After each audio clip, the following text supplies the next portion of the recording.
You're not even a woman if you're infertile. What? That's right. An infertile wife like you is just useless. You have no value at all, haha. Let's get divorced. And you owe me $20,000 in damages. Make sure you pay it, okay? Haha. As we approach divorce, my husband completely looks down on me. He seems unaware of a certain secret of mine, and his attitude is quite arrogant. Fine, let's get divorced, I say spiritedly, handing over the divorce papers I had prepared. Oh, perfect timing. This is the first time I've felt in sync with you since we got married. Haha. Yes, I'm also surprised how well we're sensing up for the first time, I reply calmly. My husband seems unfazed by my demeanor, humming happily, probably planning to be with his mistress. However, I'm overjoyed to finally be divorcing this abusive man. My husband, who works part-time, thinks I can't do anything without his earnings. But he panics and calls me repeatedly for help as soon as he discovers my secret. My name is Emily, 35 years old. I work part-time at a financial company while living with my husband, John. I met John through an acquaintance. When we first met, he was quite nervous and said, "Nice to meet you. I'm John. You're as beautiful as the rumors say." I hastily denied it, saying, "Not at all, haha." Our conversation was just cliches like, "What are your hobbies?" "Reading." "Ah, reading, that's nice. But it's nice weather, isn't it?" "Yes, very nice weather. What do you do for work?" "I work at the city office. Just regular office work." "Oh, really?" And then he didn't talk much after that, ending the day without much excitement. I wasn't excited at all. I thought I wouldn't meet him again. However, a few months later, I ran into John by chance at the convenience store closest to my house while buying dessert. We met again after a long time. "Oh, it's you from that time. John, right? It's been a while." John, looking embarrassed, said, "Back then, I was really nervous and couldn't keep the conversation going. I regretted it a lot. I'm so happy to see you again." Despite his manly appearance, John was shy and reserved, which somehow made him look cute. I couldn't help but laugh and say, "Haha, you're cute. Cute," he exclaimed, surprised to be called cute by a woman. "I thought you were scary, but you're actually quite cute. Haha. Is that a compliment?" John asked. Despite our awkward first meeting, we had a great time talking and became very close. This day marked the beginning of many dates together. Contrary to my first impression, being with him was fun, and we were increasingly drawn to each other, eventually starting a relationship. During our relationship, John was very shy and reserved, but he always made sure to reserve my favorite restaurant for our dates, research places for us to visit, keep me laughing all day, and even decorated the room and baked a cake for our anniversary, despite not being good at cooking. He was very earnest and kind. "I'm really glad I met you, Emily. Your smile is the cutest, and it makes me happy every day. Thank you for everything," John would say, showering me with sweet words, completely smitten with me. I was also head over heels for John, who treated me so well and was incredibly kind. Every word he said made me very happy. After 2 years of dating, John proposed, and we happily got married, celebrated by everyone. After getting married, John once said, "I prefer my wife not to work too hard and stay at home." I was a bit troubled as my job was really busy and I couldn't spend much time with him. So I asked, can I at least work part-time? He agreed, and I switched from full-time to part-time at the same company. When we started having more leisure time at home, John asked, "I love kids and want to have them. Do you want kids, Emily?" "I love kids too. Let's see, I think I want about 3 kids. 3 siblings sound great. If we have a boy, I want to play catch with him. If it's a girl, I want to go out wearing matching clothes." We talked like this, looking forward to the days that would come. However, 2 years into trying to conceive, I was still not pregnant. After discussing it with my husband, we decided to get checked at a gynecology clinic. The test results revealed that I had fallopian tube blockage. My fallopian tubes were blocked, preventing fertilization. It was one of the causes of infertility. "John, I'm sorry. It seems I have difficulty getting pregnant." With tears in my eyes, I told John, who then comforted me, "Don't worry about it. Sure, I wanted kids, but what I love is Emily. Not being able to have kids doesn't mean I'll stop loving you. Really, you won't hate me." "What are you talking about? I could never hate you. All I need is for Emily to be smiling by my side," he said gently, stroking my head. His words made me so happy that I cried even more. After researching, we found out that it wasn't impossible to get pregnant. With treatment, there might be a chance, So we decided to work on it together. But a few days after receiving the test results, John's attitude towards me started to become harsher. Emily, why haven't you done the dishes? Can't you at least do that? The dishes? I did them. There's just the cup you used a while ago left. The next day, he got even more aggressive. Hey, there's dust on the floor. You're just working part-time, right? Shouldn't you at least take care of the house? Initially, I thought he was just irritable from work and tried not to mind it too much. However, his next words revealed the real reason for his irritability. Hey, why is the laundry piling up again? What's this? Can't you even manage the household chores perfectly? Infertile and useless. What? What did you just say? You can't do household chores. You can't have kids. You're useless, John yelled. That's awful. How can you say something like that? The doctor said that with treatment, I could get pregnant. I tried to hold back my tears and argued, but he replied, it's pointless. Treatment will be a waste. Besides, how are you going to pay for the treatment with your part-time job earnings, huh? Ha ha. Even though there was a possibility with treatment, I couldn't say anything back. He's the one who told me to work. He said it was enough for him if I was just smiling. I felt so frustrated and tears started flowing. His verbal abuse only escalated from there. One day, he threw my food in front of me, yelling, "Hey, infertile woman, this food is bland." When I retorted, "I haven't changed the seasoning," he shouted back, "Shut up. Don't talk back to me." Another day, he laughed at me, saying, "This shirt is still wrinkled. Can't you see? I guess an infertile part-timer like you wouldn't understand, haha. And from today, you'll sleep in a different room. There's no point sleeping with an infertile woman like you." His words and actions became unbearable. However, I couldn't forget the kind John and endured the pain and sadness. As I was enduring these tough days, before I knew it, I had turned 35.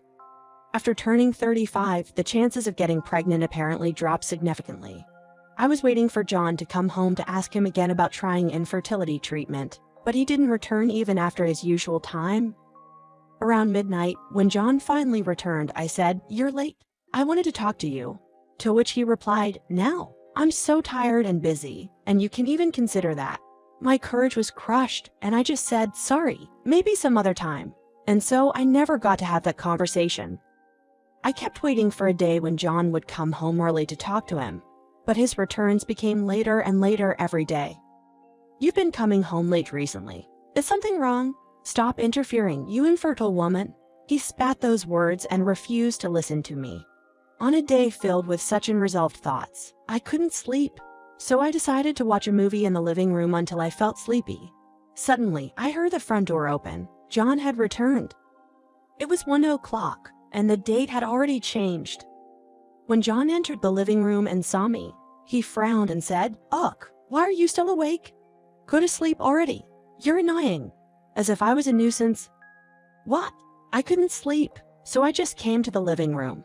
Ignoring my words, John left the living room with a huff, making a lot of noise as he went back to his room. Although I was fed up with his attitude, I stayed alone for a while and eventually felt sleepy. Just as I was about to return to my room, I heard voices coming from John's room. "Thanks for today. It was really fun." Emily, I thought, who is he talking to on the phone? And it wasn't overtime after all. Today's Catherine was so cute, I couldn't help it. I'll definitely get a divorce. Just wait for me. I love you. Catherine, love, divorce. John was having an affair. The thought that John, a clerk at the city office, was working overtime every day until the date changed was suspicious. I had a feeling it was a lie. However, I never expected him to be having an affair. Since I told him about my infertility, John stopped saying sweet things like "I love you" or "You're cute" to me, yet he boldly whispers love to his mistress over the phone. He could have at least hidden his affair better. Realizing how blatantly he's disrespecting me, I understood that he's taking me for granted. He told his lover, "I'll definitely get a divorce." It seems he plans to leave me, the infertile one. Until now, I still had some love for John and couldn't leave him due to our long relationship. But now I want to be the one to divorce this abusive man. To divorce him advantageously, I needed evidence of his affair and his verbal abuse. So, I decided to talk to my father about it. "Dad, it's been a while. Have you been well?" I'm fine. It's rare for you to call me, Emily. What's going on?" "It seems that John is having an affair." He's planning to divorce me to be with his mistress. What? That's terrible. I was so happy when you two got married, he said, his tone revealing his sadness. So, I want to gather evidence of the affair. Do you know any good liars? Leave it to me.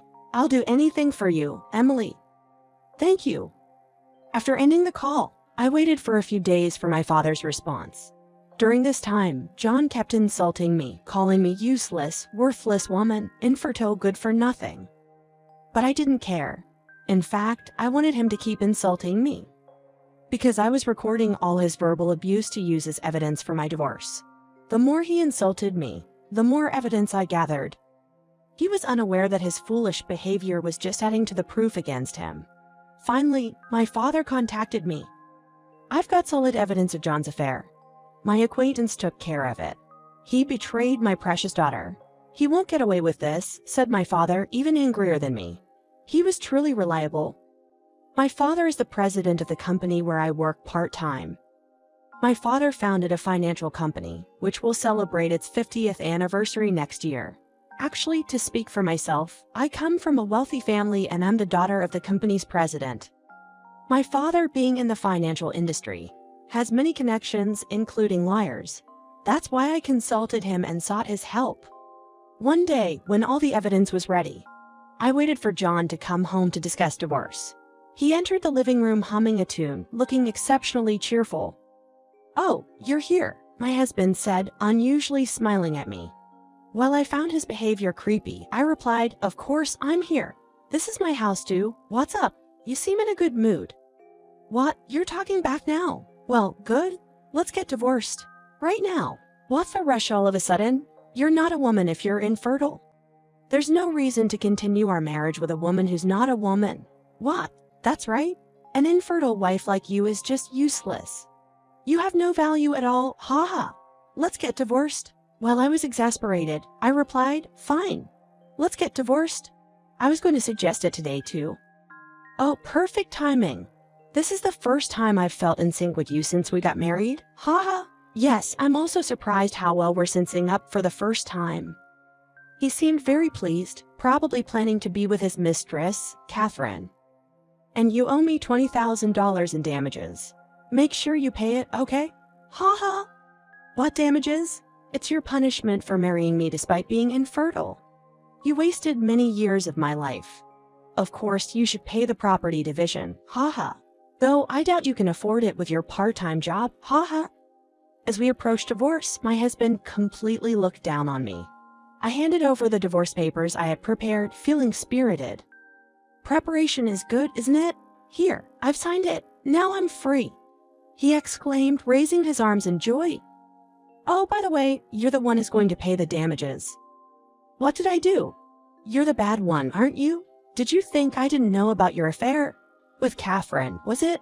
Make sure to tell that naive girl she'll be receiving a demand for the property division too." John's eyes widened in shock. "How did you? Also, I'm going to sue you for your verbal abuse, not just for the affair." "Verbal abuse? You have no proof." John, still not grasping the situation, started to become arrogant. "Look at this, haha." Showing him the accumulated audio recordings and the evidence of the affair gathered by my father, including photos and videos. John was shocked and began to get angry. "You trapped me? When did you collect all this? You're a devious woman. Trapped? You're the one who had an affair and spewed insults every day without any provocation, right? Haha. Well, it doesn't matter. I'm going to have a family with Catherine and be happy. You're just a part-timer. You can't live without me, haha. That's why you're desperately trying to extort alimony from us." So, I decided to enlighten my husband. "You thought I had no money because I work part-time? You're really stupid. I'm a president's daughter, you know? I probably have more money than you." "What? What are you talking about? Claiming to be a president's daughter now? That's just pathetic bragging." "Fine, if you don't believe it, that's okay. Anyway, I don't want to see your face anymore, so goodbye." Saying this, I left the house. I immediately submitted the divorce papers to the city office. The divorce was successfully finalized. I called my father first. "Dad, thanks to you, I got divorced today. I feel a bit anxious, but mostly I feel refreshed." "Good, you did well. Also, I've been thinking about something for a while." What is it? I'm getting old. I've been thinking of stepping down as president soon. But before that, I want to give you my assets through a living inheritance. I've been talking to a judicial scrivener about it. It's better for you to inherit the money now, when you need it, rather than after I die. I was surprised by the sudden announcement, but I had always been told that I would inherit all the wealth, so I guess the time had finally come. You've always said that, but are you sure it's okay? Of course, you're my precious only daughter. A parent wants to do everything for their child's happiness. Thank you. Also, the assets amount to $15 million, my father said nonchalantly. I was so shocked by the unexpected amount that I almost gasped. $15 million? Yes, use it all as you like.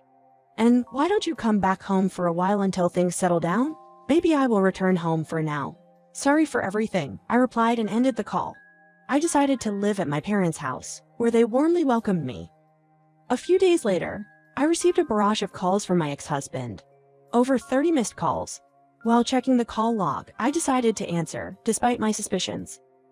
Emily, finally you picked up. Vertical bar, what do you want now? Listen, that woman can't clean or cook, and now she's quit her job to be a full-time housewife? He probably meant Catherine. So, I couldn't care less about your love life, I responded coldly. Wait, don't hang up. You can't live without me, right?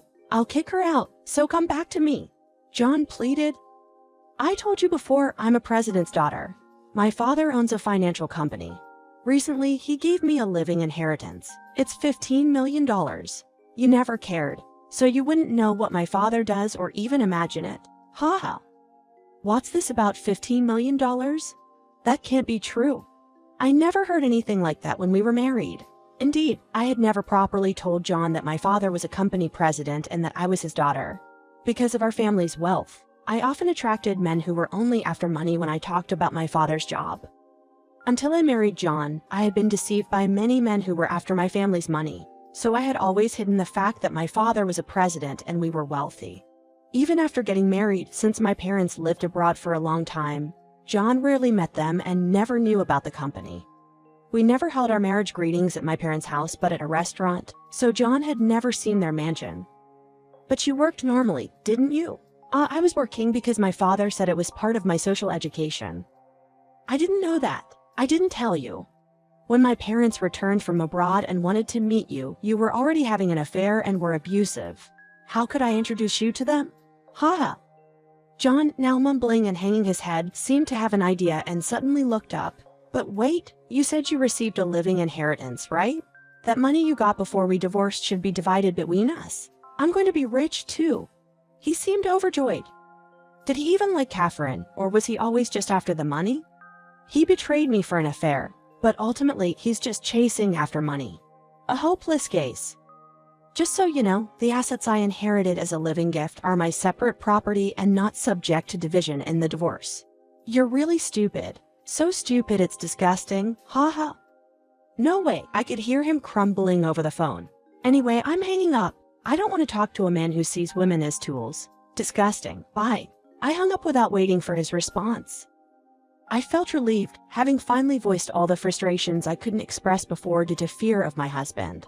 6 months later, I filed for compensation against John for his abuse and affair. The amount was $20,000. The court case ended smoothly without any complications due to the solid evidence. I didn't want to see my ex-husband, but according to my father's lawyer, John appeared in court financially and mentally stressed, looking disheveled. It was truly ironic.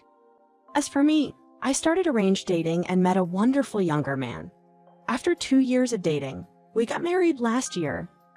My current husband, of course, has been wholeheartedly supportive of our fertility treatment, and we finally managed to conceive. I am currently pregnant. Although I am an older mother at 38, there are many anxieties, but I can't help but feel excited about what's to come.